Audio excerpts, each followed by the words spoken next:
सभी साथियों का CMPC यूट्यूब चैनल पर स्वागत, अभिनंदन। आज का जो टॉपिक है वो इंट्रिंसिक इक्वेशन है, यानी नेज समीकरण, लेकिन अभी तक के वीडियो से थोड़ा सा अलग है। अलग इट मीन्स हमारे पास में पैडल इक्वेशन, यानी अगर P के रूप में कोई इक्वेशन है तो उस कंडीशन में हम नेज समीकरण कैसे निकालें। आपको पता है कि नेज समीकरण जो होता है वो एस और साई का फलन होता है, और हमने कार्टेशियन यानी कि y = fx प्रकार के फलन भी लिए, हमने पैरामीट्रिक इक्वेशन भी लिए, और अब मैं इसमें पैडल इक्वेशन यानी कि p और r का फंक्शन ले रहा हूँ, और इससे हम नेज समीकरण कैसे फाइंड करें आप पूरा इसको समझ लें, क्योंकि इसका क्वेश्चन भी हर तरह के एग्जाम में पूछा जाता है।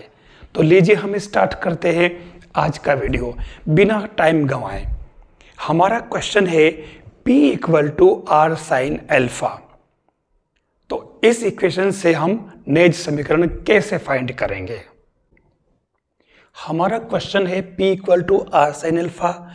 हम एक काम करते हैं, सबसे पहला काम तो हम ये करें कि इससे चाप की लंबाई निकाल लेते हैं, आर्क लेंथ, और उसके लिए फॉर्मूला होगा हमारे पास में S = integration of R = 0 to R और R dr upon R² - P²।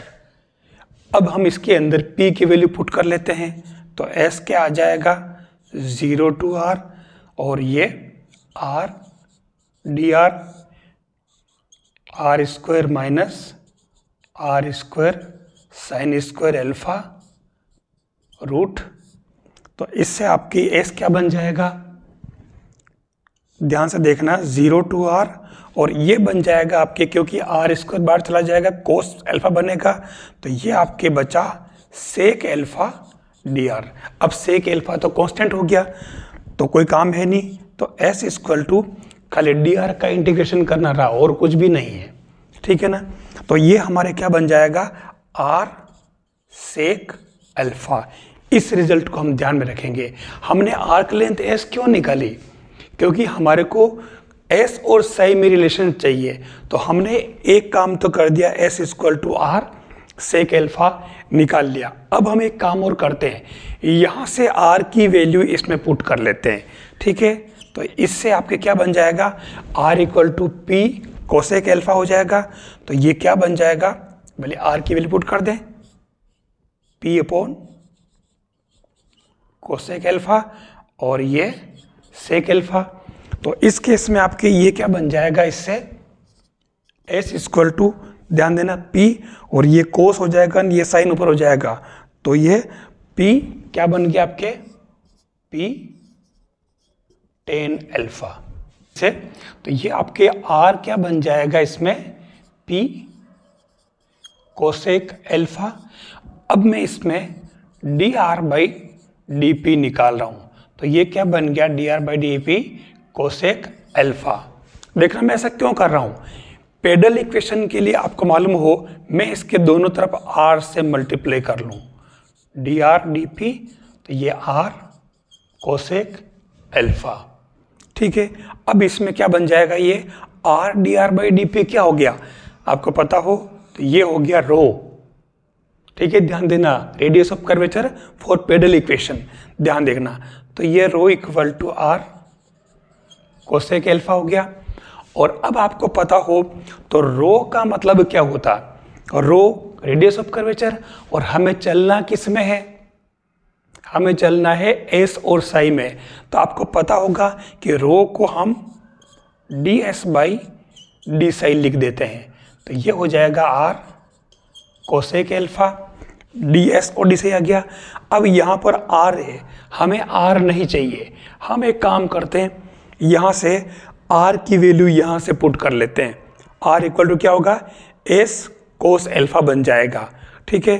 तो ये फाइनली क्या बना आपके ds/d = R की जगह वैल्यू पुट करनी है अपने को, ध्यान रखना, ठीक है ना।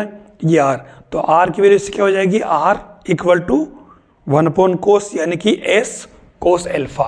तो ये S कोस एल्फा, और ये आपके क्या है, कोसेक एल्फा। ठीक है, क्या बन गया ये, D S by D psi equal to S, और ये बन गया कोट एल्फा। ठीक है, हम बिल्कुल नज़दीक पहुंच चुके हमारे आंसर के।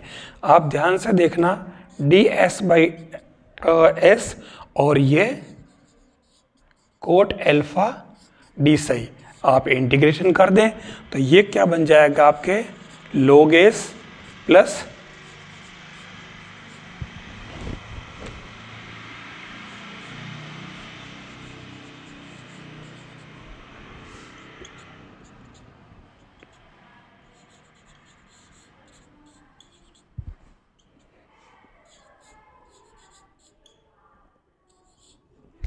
ये आपके क्या बन जाएगा, log हटाया तो ये s equal to A E power psi cot alpha.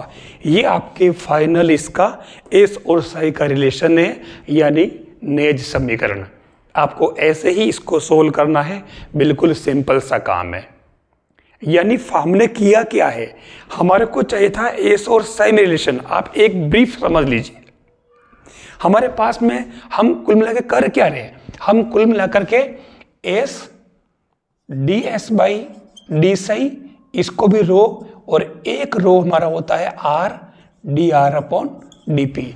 हम इन दोनों को इक्वल कर रहे हैं, एक तरफ से R D R by D P निकाल रहे हैं, आर निकाल रहे हैं, और इससे हमारा रो आ जाएगा, और फिर इस रो को D S upon D Sai के इक्वल कर देंगे, फिर उसका इंटीग्रेशन कर देंगे, तो ये एस और साई में आ गया रिलेशन।